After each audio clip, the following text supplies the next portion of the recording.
Hi friends. अब मैं discuss कर रहा हूँ आपके साथ election commission of India which is a very very important constitutional body. इसके ऊपर बहुत ज़्यादा क्वेश्चन पूछे गए हैं और अपने आप में आर्टिकल नंबर 324 से लेके आर्टिकल नंबर 329 तक, और 324 तो स्पेसिफिकली बात करता है इलेक्शन कमिश्नर्स के बारे में, इलेक्शन कमीशन ऑफ इंडिया के बारे में डायरेक्टली। बाकी जो है अप टू द 329 उनके रोल एंड फंक्शंस के बारे में बात करते हैं और साथ ही साथ यूनिवर्सल एडल्ट सफरेज के बारे में बात करते हैं। तो और भी हैं उनके लाइक कौन से आर्टिकल के अंदर पॉलिटिकल पार्टी को रिकॉग्नाइज करते हैं, एवरीथिंग, ये सब चीज़ें हैं। लेकिन अभी ये क्वेश्चन ये भी पूछा था कि कौन से पार्ट में आता है ये। So it's comes under part number 15 XV। अब देखिए एक और बात है यहाँ पे। इससे पहले अगर आपने मेरे वीडियो को फॉलो किया होगा तो UPSC and state public service commission के बारे में ऑलरेडी मैं पढ़ा चुका हूँ। तो वो है आर्टिकल नंबर 315 से 315 से लेके 323 UPSC and state public service commission, जो कि आता है पार्ट 14। अभी है पार्ट 15। ओके, क्योंकि पार्ट आजकल एग्जाम में पूछे जाने की कौन सा जो बॉडी है, जो भी कॉन्स्टिट्यूशनल बॉडी है, कौन से पार्ट में आता है कॉन्स्टिट्यूशन के, बिकॉज कॉन्स्टिट्यूशन को हमने पार्ट्स में बांट रखा है, बिकॉज उससे पढ़ने में आसानी होती है। सिंपल सी बात अगर बता दूँ आपको, अगर आप जो बेयर एक्ट पढ़ेंगे तो उसको पार्ट्स में बांट के बहुत ईजिली पढ़ा जाता है।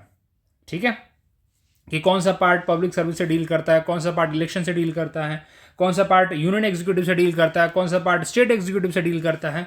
तो ये सब इससे क्या होता है, कौन सा पार्ट लेजिस्लेचर से डील करता है, मतलब lot of things are there.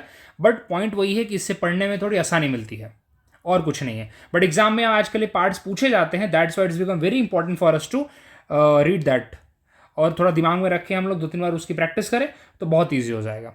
अब आपको बाकी सब चीज़ें बताने से पहले 2-3 क्वेश्चन ना बहुत important, super duper important point बताता हूँ कि इलेक्शन कमीशन ऑफ इंडिया किसके किसके कंडक्ट कराता है इलेक्शन।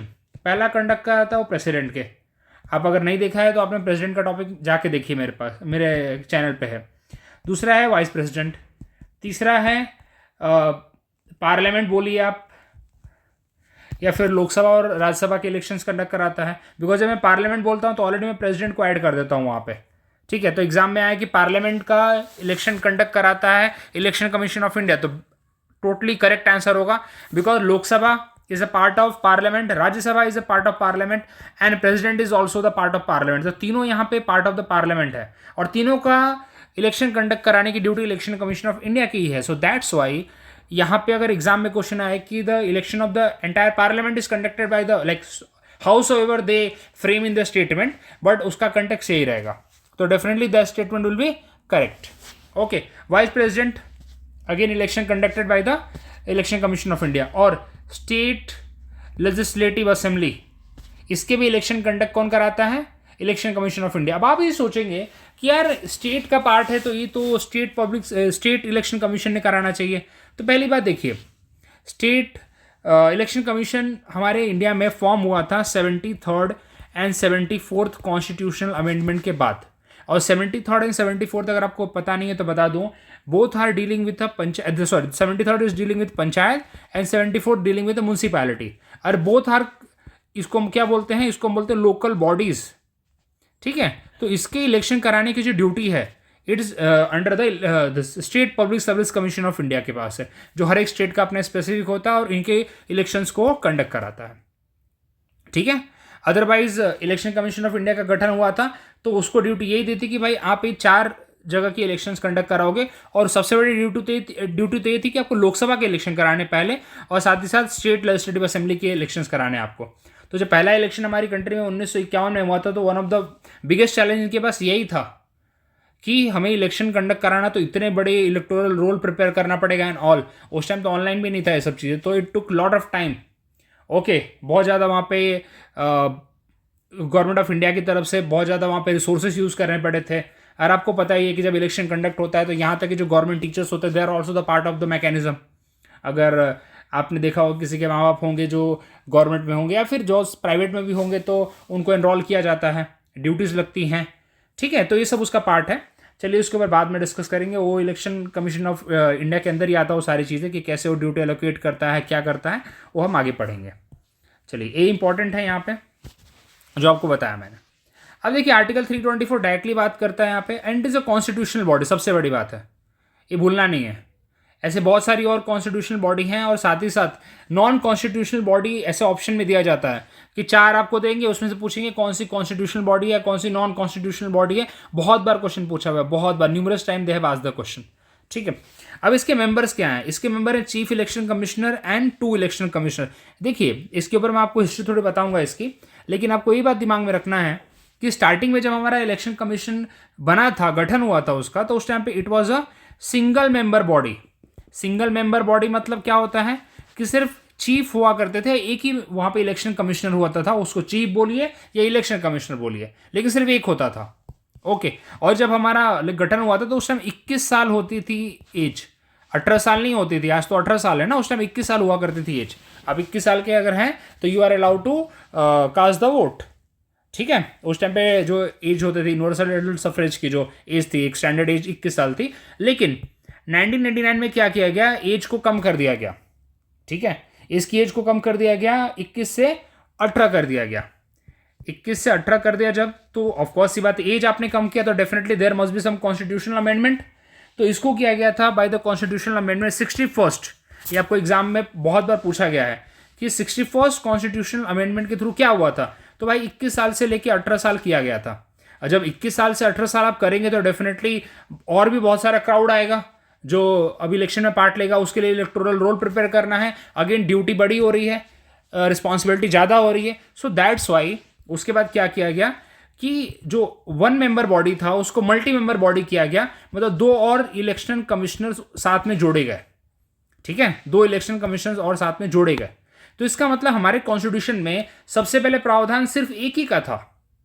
ठीक है, एक ही का था, और ऐसा ऑप्शन में रखा हुआ था कि और भी मेंबर जोड़े जा सकते हैं इन फ्यूचर। और कौन जोड़ेगा? प्रेसिडेंट जोड़ेगा। प्रेसिडेंट को ड्यूटी दी है कि भाई प्रेसिडेंट और बढ़ा सकता है मेंबर्स। ऑल दो आपको भी पता है कि प्रेसिडेंट कभी भी ये सारे काम खुद से नहीं करता, किसके रिकमेंडेशन पे करता है? On the recommendation of the PM and council of ministers. तो डेफिनेटली गवर्नमेंट चाहे तो इलेक्शन कमीशन की जो बॉडी है उसको एक्सपेंड कर सकती है, इन फ्यूचर 3 से 5 भी कर सकती है। ओके, बट किसके नाम पे किया जाएगा? On the name of the president. ठीक है, चलिए, तो इसकी हिस्ट्री आपको पता होनी चाहिए और ये अमेंडमेंट पता होना चाहिए। 61st अमेंडमेंट काफी इंपॉर्टेंट है, 21 से 18 साल किया गया था। बार बार बता रहा हूं आपको, जब स्टार्ट हुआ एग्जाम में ये पूछा जा सकता है कि जब हमारा कॉन्स्टिट्यूशन बना तो that time only the election commission was a multi member body. Sorry, उस टाइम पे election commission single member body था। और कब तक सिंगल मेंबर बॉडी था? 1989 तक। और यहां तक एक साल ये भी हुआ कि पहले मल्टी मेंबर किया, फिर सिंगल मेंबर किया, फिर वापस मल्टी मेंबर किया। लेकिन इतना डिटेल नहीं पूछेंगे, आपको सिर्फ इतना दिमाग में रखना कि 1989 में मल्टी मेंबर कर दिया था और सो ऑन। उसके बाद उन्होंने बीच में एक साल उन्होंने ऊपर नीचे किया, लेकिन फिर 1993 से अभी तक मल्टी मेंबर है और मल्टी मेंबर ही चल रहा है। ठीक है, चलिए, इतना आई थिंक मेरे हिसाब से क्लियर हुआ होगा आपको। अगर बुक के साथ गो थ्रू करेंगे, बुक रख के करेंगे मेरे साथ, बहुत आसानी से आपको सब लर्न हो जाएगा। 1-2 बार पढ़ लेंगे, बहुत आसानी से लर्न हो जाएगा। अब चलिए, कौन अपॉइंट करेगा? President of India. भले वो चीफ ही क्यों ना हो या इलेक्शन कमिश्नर, तीनों की अपॉइंटमेंट कौन कर रहा है? यहाँ पे प्रेसिडेंट ऑफ इंडिया कर रहा है। क्या क्वालिफिकेशन, सॉरी एज क्या है? 6 ईयर और 65 year, which ever is earlier. Which ever is earlier का मतलब होता है कि कोई पर्सन अगर 62 की एज में अपॉइंट हो रहा है तो कितने साल सर्व करेगा? 3 साल सर्व करेगा। अब 6 साल तो सर्व नहीं कर पा रहा है ना वो, तो वही बात बोली है कि भाई कोई पर्सन अगर 64 में अपॉइंट हो रहा है तो 1 साल सर्व कर रहा है, लेकिन कोई पर्सन 58 में हो रहा है और 65 रिटायरमेंट की एज है, लेकिन ये 6 साल सर्व कर रहा है। यहाँ पे समझ में आ गई बात? वो 64 में रिटायर हो जा रहा है। तो कहने का मतलब है कि जो पहले आ जाए, विच एवर इज अर्लियर का मतलब ये होता है कि टेन्योर तो दे रखा है 6 साल या 65 ईयर, तो दोनों में से जो पहले आ जाए वो रिटायरमेंट ले लेंगे। बस सिंपल सी बात है। अब एक और बात यहां पे देखिए, इन सबकी अपॉइंटमेंट तो प्रेसिडेंट कर रहे हैं। चीफ की अपॉइंटमेंट है प्रेसिडेंट कर रहे हैं, लेकिन जो इलेक्शन कमिश्नर्स होते हैं ना, इसकी अपॉइंटमेंट भी प्रेसिडेंट करते हैं, लेकिन किसके एडवाइस पे करते हैं? चीफ की एडवाइस पे करते हैं। बात आपको पता होना चाहिए। ठीक है, चीफ की एडवाइस, देखिए वही बता रहा हूं ना, चीफ तो पहले ही से ही था। चीफ के ऊपर तो दुनिया भर के हमें प्रावधान देखने को मिलेंगे, क्योंकि चीफ के बारे में दुनिया भर की चीजें लिखी हुई हैं हमारे कॉन्स्टिट्यूशन में। लेकिन 2 जो इलेक्शन कमिश्नर्स ऐड हुए हैं ना, उनको ऐसा बोला गया कि भाई ये चीफ के एडवाइस पे रखे जाएंगे इनको। ठीक है, यहाँ पे चीफ, यहाँ पे जब भी अपॉइंटमेंट होगी तो चीफ की एडवाइस यहाँ पे ली जाएगी अपॉइंटमेंट के टाइम पे। अब यहाँ पे देखिए, अब ऐसा तो नहीं होगा कि 3 के अलावा सब काम हो जाएगा, और भी तो लोग चाहिए इलेक्शन कमीशन में। सिर्फ इनके अलावा थोड़ी काम चलेगा, और भी बहुत सारे लोग चाहिए होते हैं। रीजनल कमिश्नर्स चाहिए, वो कौन अपॉइंट करेगा? तो देखिए जो रीजनल कमिश्नर्स होते हैं उनकी अपॉइंटमेंट खुद इलेक्शन कमीशन ऑफ इंडिया करता है। ओके, तो ये बात आपको दिमाग में रखना है। सॉरी, बाय मिस्टेक यहाँ पे हो गया। जो रीजनल कमिश्नर्स होंगे, माय मिस्टेक, जो रीजनल कमिश्नर्स होंगे और इंक्लूडिंग द 2 इलेक्शन कमिश्नर्स हैं, इन सबकी अपॉइंटमेंट प्रेसिडेंट ही करेगा, बट इनका टर्म एंड सर्विस भी प्रेसिडेंट डिसाइड करेगा। लेकिन चीफ की बात यहाँ पे नहीं हो रही।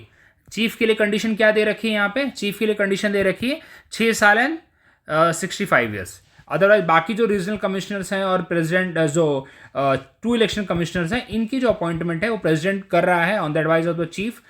बट और साथ ही साथ इनकी टर्म ऑफ सर्विस भी वो डिसाइड कर रहा है। लेकिन यहाँ पे चीफ का जो है वो सेपरेटली 6 साल और 65 ईयर है।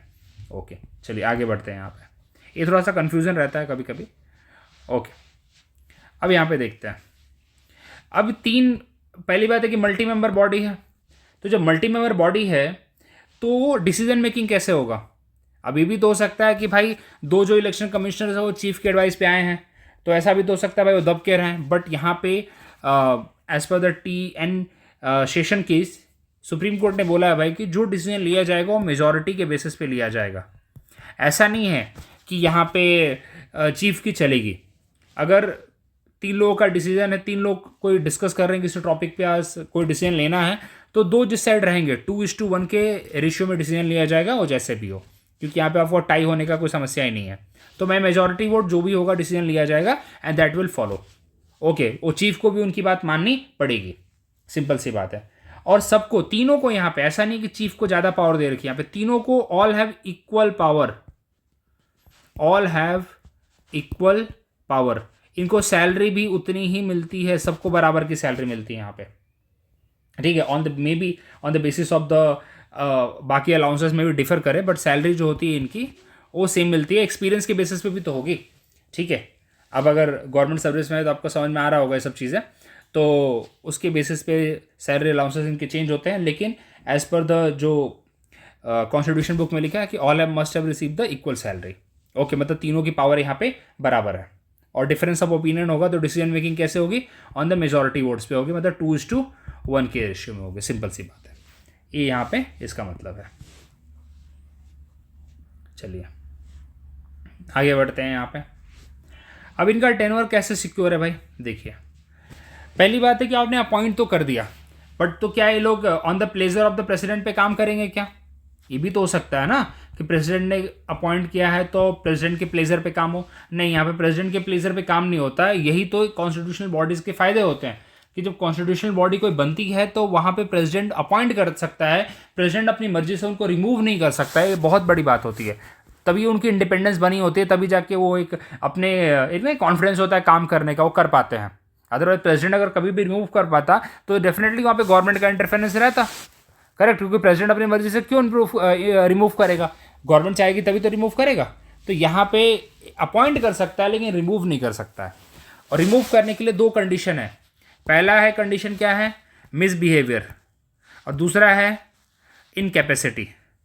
अगर मिसबिहेवियर और इनकैपेसिटी प्रूव हो जाती है तभी जाकर रिमूव करेंगे। और कैसे रिमूव करेंगे? लाइक अ सुप्रीम कोर्ट जज। सुप्रीम कोर्ट जज को जिस तरीके से आप रिमूव करते हैं उसी तरीके से आप चीफ इलेक्शन कमिश्नर को रिमूव करेंगे, CEC को रिमूव करेंगे। बार बार मैं CEC की बातें क्यों कर रहा हूं? क्योंकि स्टार्टिंग में जब हमारा कॉन्स्टिट्यूशन बना था तो यहाँ पे चीफ इलेक्शन कमिश्नर के बारे में ही सारे डिटेल्स लिखे हुए थे, और बस ये एक स्कोप छोड़ा हुआ था कि इन फ्यूचर जब कभी भी जरूरत पड़ती है तो इलेक्शन का जो बॉडी है उसको हम एक्सपैंड कर सकते हैं। कौन करेगा? प्रेसिडेंट करेगा, ठीक है। और बाकी जो इलेक्शन कमिश्नर्स होंगे या रीजनल इलेक्शन कमिश्नर्स होंगे उनकी अपॉइंटमेंट भी प्रेसिडेंट करेगा और उनके टर्म ऑफ सर्विस भी प्रेसिडेंट डिसाइड करेगा, ठीक है। लेकिन ऑल दो उनकी भी उतनी ही होती है, 6 ईयर और 65 year, which ever is earlier. But chief के लिए यहाँ पे सब कुछ लिखा है कि चीफ को कैसे रिमूव करेंगे, लाइक अ सुप्रीम कोर्ट जज। कौन से ग्राउंड पे? मिसबिहेवियर और इनकैपेसिटी। और आपको पता है कि सुप्रीम कोर्ट के जज को रिमूव करना आसान नहीं है, वहाँ पे पार्लियामेंट के अंदर स्पेशल मेजोरिटी के थ्रू उनको रिमूव करना पड़ता है, specially from both the house, ठीक है। अलग से रिजोल्यूशन पास होता है उसके लिए। तो इसीलिए ये बहुत इजी टास्क नहीं है, बहुत हेक्टिक टास्क है इनको रिमूव करना, ओके। और जो इलेक्शन कमिश्नर्स होते हैं उनको कैसे रिमूव किया जाएगा? दो जो इलेक्शन कमिश्नर्स है उनको रिमूव प्रेसिडेंट आसानी से करता है, वैसे सही बताऊं तो आसानी से कर सकता है, लेकिन वैसा होता नहीं है। वो सिर्फ चीफ ने रिकमेंड कर दिया कि भाई इनको रिमूव कर दो, तो वो उसको रिमूव कर देगा। तो यहाँ पे डिफिकल्टी सिर्फ किसके लिए है? चीफ के लिए है। चीफ को रिमूव करने के लिए तरीका ये है, अदरवाइज बाकियों को रिमूव करने के लिए सिर्फ चीफ के रिकमेंडेशन पे भी बाकियों को रिमूव किया जा सकता है। और बाकी जो है अपने रीजनल कमिश्नर्स हो गए या फिर स्टेट लेवल के जो कमिश्नर्स हो गए जो election commission of India appoint करेगा, तो उनकी रिमूवल अगर करनी है तो चीफ के रिकमेंडेशन पे उनका रिमूवल हो सकता है, कोई बड़ी बात नहीं है। ओके, ऑफकोर्स ये बात, इनकी सर्विस कंडीशन फिक्स होती है। इनको जो आपने एक बार रिमेमोरेशन दिया वो आप रिमूव नहीं कर सकते, that you have to continue, बढ़ा सकते हो लेकिन रिमूव नहीं कर सकते हो। अच्छा, एक और बात, क्या इनकी रीअपॉइंटमेंट हो सकती है क्या? अगर आप मेरे साथ जुड़े हैं, अगर आपको थोड़ा सा पढ़ते हैं इंडियन पॉलिटी को, तो आपको पता होगा यूपीएससी में रीअपॉइंटमेंट का कंसेप्ट नहीं है, स्टेट पब्लिक सर्विस कमीशन में रीअपॉइंटमेंट का कंसेप्ट नहीं है, कैग में रीअपॉइंटमेंट का कंसेप्ट नहीं है। लेकिन क्या इलेक्शन कमीशन में रीअपॉइंटमेंट हो सकती है क्या? बिल्कुल हो सकती है। यहाँ पे सेम ऑफिस में रीअपॉइंटमेंट हो सकती है। यूपीएससी में क्या होता है, आपकी रीअपॉइंटमेंट हायर ग्रेड पे होगी। हायर ग्रेड मतलब अगर आप मेंबर हैं तो आप चेयरमैन बन सकते हैं, अगर आप स्टेट पीसीएस में हैं, पीएससी में हैं, तो आप यूपीएससी में जा सकते हैं। मतलब आप उसी एक तरह से ब्रैकेट में जा रहे हैं, लेकिन हायर जा रहे हैं, आपकी सेम पोजीशन पर रीअपॉइंटमेंट नहीं हो रही है। लेकिन यहाँ पे मेंबर्स की and as well as chief की रीअपॉइंटमेंट हो सकती है। ये बहुत बड़ी बात है यहाँ पे, तो आपको दिमाग में रखना, रीअपॉइंटमेंट यहाँ पे हो सकती है। क्या यहाँ पे कॉन्स्टिट्यूशन ने इनके लिए कोई ऐसा वो रखा है कि क्वालिफिकेशन क्या होनी चाहिए इनकी? क्या सच कोई क्वालिफिकेशन मेंशन है क्या इनकी? So there is no such qualification mention in the constitution, there is no such qualification mention. ठीक है, और कितने टर्म के लिए अपॉइंट किए जाएंगे ये भी मेंशन नहीं है, सिर्फ इतना मेंशन है 65 एंड 6 ईयर, इतना ही मेंशन है बस। ना क्वालिफिकेशन मेंशन है, ना टर्म मेंशन है, और ना ही ये भी इनको डिवाइड भी नहीं किया गया रीअपॉइंटमेंट से। तो इसका मतलब जब तक भाई इनकी दो कंडीशन मेट हो रहे हैं तब तक ये लोग अपॉइंट किए जा सकते हैं। ठीक है, बहुत ही सिंपल कंसेप्ट है यहाँ पे। चलिए, ये बात आपको दिमाग में रखना है, क्योंकि यही अभी देखिए एक और बात, अब सुप्रीम कोर्ट के जज की तरह इनको रिमूव किया जा रहा है, सुप्रीम कोर्ट के जज की तरह इनको रिमूव किया जा रहा है, तो डेफिनेटली इनकी सैलरी भी सुप्रीम कोर्ट के जज के बराबर होगी ना। चीफ की बात कर रहा हूं, पहले मैं चीफ की बात कर रहा हूं, यहाँ पे सुप्रीम कोर्ट के जज के बराबर होगी सैलरी। ये सोच के देखिए, पावर भी सुप्रीम कोर्ट के जज के बराबर होगी ना। तो बिल्कुल एक कंपैरिजन आता है करने के लिए, और हमें ऐसे ही कंपैरिजन सीखना है यहाँ पे कि कंपैरिजन यहाँ पे कैसे एग्जाम में मैच करना है पावर्स के ऊपर एंड ऑल। अभी एक और चीज़ आपको बताता हूँ मैं, देखिए, आप अगर अटॉर्नी जनरल को लेंगे, अटॉर्नी जनरल कौन बन सकता है? जो सुप्रीम कोर्ट का जज बनने के लायक है। ठीक है, अब यहाँ पे सीईसी की बात करता हूँ, चीफ इलेक्शन कमिश्नर की बात करता हूँ। कैसे रिमूव किया जा रहा है इनको? सुप्रीम कोर्ट के जज की तरह इनको रिमूव किया, मतलब तरीका वही, सुप्रीम कोर्ट के जज के जैसे इनको रिमूव किया जाएगा। तो डेफिनेटली सुप्रीम कोर्ट के जज के बराबर इनको सैलरी मिलेगी, तो इनकी रैंकिंग भी तो उसी के बराबर होगी ना, सुप्रीम कोर्ट के जज के बराबर। बिल्कुल, ये बात आपको कनेक्ट करना पड़ेगा। ठीक है, अटॉर्नी जनरल को भी हम सुप्रीम कोर्ट के जज के बराबर रैंक कर सकते हैं, बिकॉज उसके लायक वो कैपेबल हैं। बिल्कुल, ठीक है। तो इस तरह से आपको चीज़ों को कोरिलेट करना पड़ेगा अभी, तब जाके आप कॉन्स्टिट्यूशनल बॉडीज़ को आसानी से समझ पाएंगे, कोरिलेट कर पाएंगे, और दिमाग में लंबे टाइम के लिए रख पाएंगे, और क्वेश्चन जब अटेंड करेंगे तो दिमाग आपका ओपन रहेगा। ठीक है, अभी तो चीज़ें हो गई भाई, इनके ऊपर बहुत सारे ऐसे क्वेश्चन पूछे जाते हैं। अब मैंने क्या क्या बताया, एक छोटा सा रिकैप ले लेता हूँ मैं, कि क्वालिफिकेशन मेंशन नहीं है, नंबर ऑफ टर्म मेंशन नहीं है, जितने नंबर ऑफ टर्म चाहे वो अपॉइंट किए जा सकते हैं, साथ ही साथ उनको आपने रीअपॉइंटमेंट करने के लिए भी कोई रोका नहीं है, तो कोई प्रॉब्लम ही नहीं है यहाँ पे। लेकिन अच्छा जी, कोई बात नहीं। अब यहाँ पे इलेक्शन कमीशन के अभी पावर एंड फंक्शन की बात करते हैं। क्या पावर एंड फंक्शन है यहाँ पे? काफ़ी इनके क्वाजी जुडिशियल भी रोल हैं, एडमिनिस्ट्रेटिव रोल भी है, एडवाइजरी रोल भी है। अब ज़रा देखते हैं। पहला रोल, एडवाइस करते हैं प्रेसिडेंट और गवर्नर को post election disqualification of MP and MLA. देखिए, as per the representation of people act 1951 के अकॉर्डिंग अगर किसी को रिमूव करना है, किसी एमपी और एमएलए को रिमूव करना है, तो उस केस में एडवाइस का काम करते हैं, इनसे एडवाइजरी मांगी जाती है। अगर आपने एंटी डिफेक्शन पढ़ा होगा तो स्पीकर इनसे कोई एडवाइस नहीं मांगता है एंटी डिफेक्शन के केस में। एंटी डिफेक्शन के केस में speaker is a soul authority, but here president और गवर्नर करते हैं remove, on the advice of the election commission of India. But किस बेसिस पे? रिप्रेजेंटेशन ऑफ पीपल एक्ट के कुछ ग्राउंड्स होते हैं, अगर वो पूरे नहीं किए जा रहे तो उस केसेस पे, तो that's why they have the advisory role here. ठीक है, ये चीज़ें हैं। और ज़्यादा करके इलेक्शन के केसेस आपको बताऊँ कहाँ जाता है, high court and supreme court तक, सुप्रीम कोर्ट में जाते हैं। वही दो कोर्ट यहाँ पे एलिजिबल हैं इनको डील करने के लिए। Okay, decide the cases corrupt electoral practice अगर है, डिस्क्वालिफिकेशन के कुछ ग्राउंड्स है, तो इनसे जरूर रिकमेंडेशंस लिए जाते हैं इलेक्शन कमीशन ऑफ इंडिया से। ओके, अब यहाँ पे देखिए, खुद ये प्रोहिबिट कर सकते हैं कैंडिडेट को। Okay, for failing to file the election expenses. Of course ये बात है, जो भी इलेक्शन से रिलेटेड है, पार्टी को सिंबल देना है, पार्टी के डिस्प्यूट को सॉल्व करना है। जैसे अभी आपको बताता हूँ मैं, शिवसेना शिवसेना दो पार्टों में बट गई थी। ठीक है, एक उद्धव ठाकरे का पार्ट था और एक दूसरा पार्ट था। उद्धव ठाकरे के बोल रहे थे कि भाई हमारा ओरिजिनल है, हमारी शिवसेना है, ठीक है, हमारे फादर ने की थी। लेकिन जो दूसरा था, अपना नाम एग्जैक्टली भी दिमाग में नहीं आ पा रहा उनका मुझे, तो उन्होंने बोला कि नहीं हमारी शिवसेना, बिकॉज हम उनकी आइडियोलॉजी को फॉलो कर रहे हैं। तो उसका जो डिस्प्यूट था वो किसने सॉल्व किया? It was solve by the election commission of India.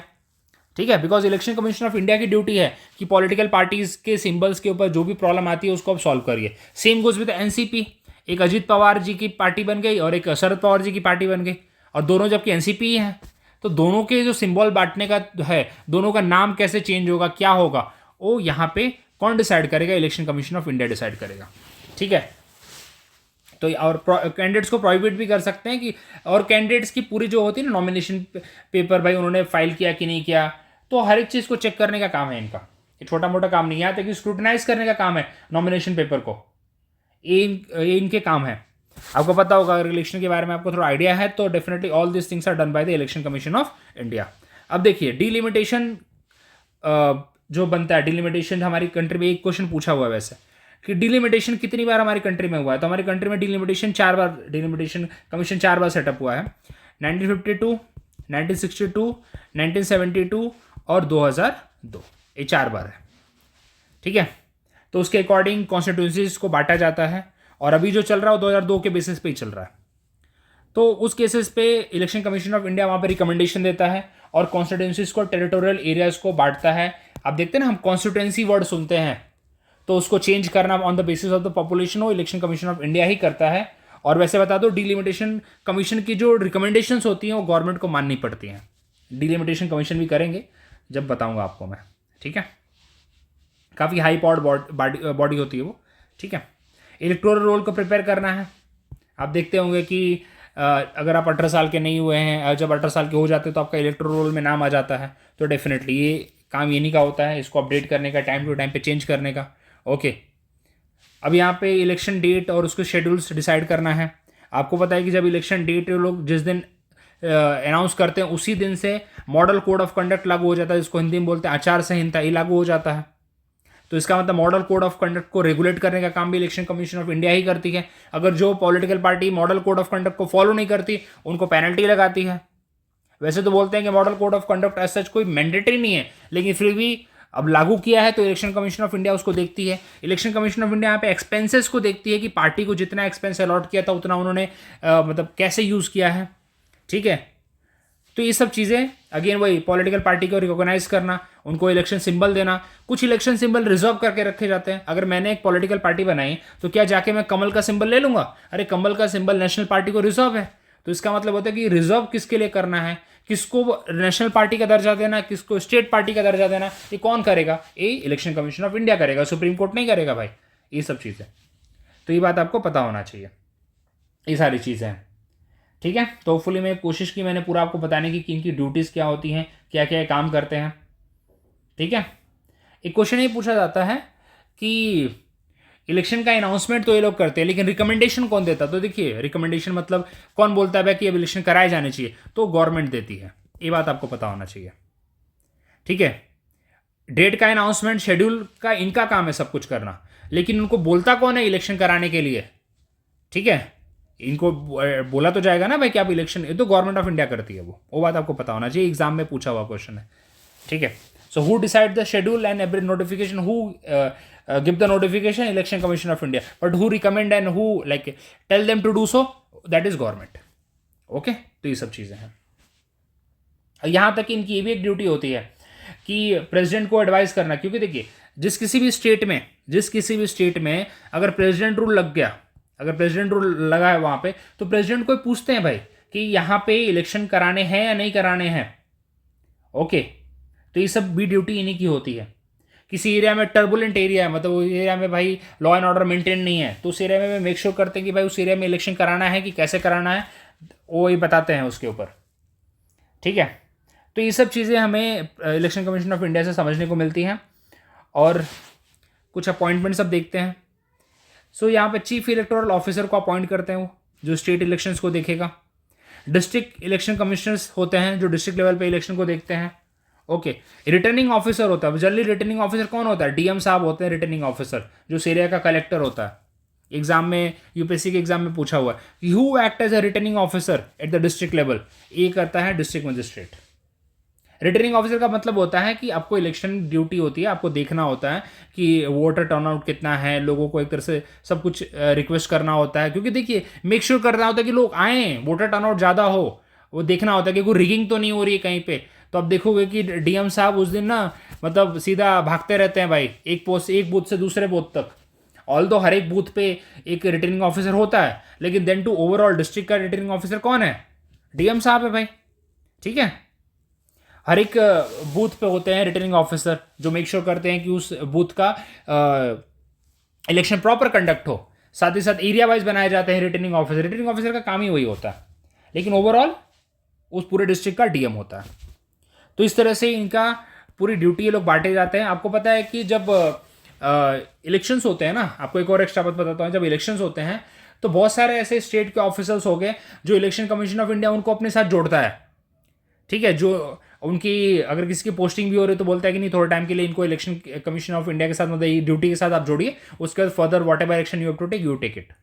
तो उतने आप देखते हैं स्कूल के टीचर्स हो जाते हैं साथ में, जो इनकी ड्यूटी इनकी लगती है।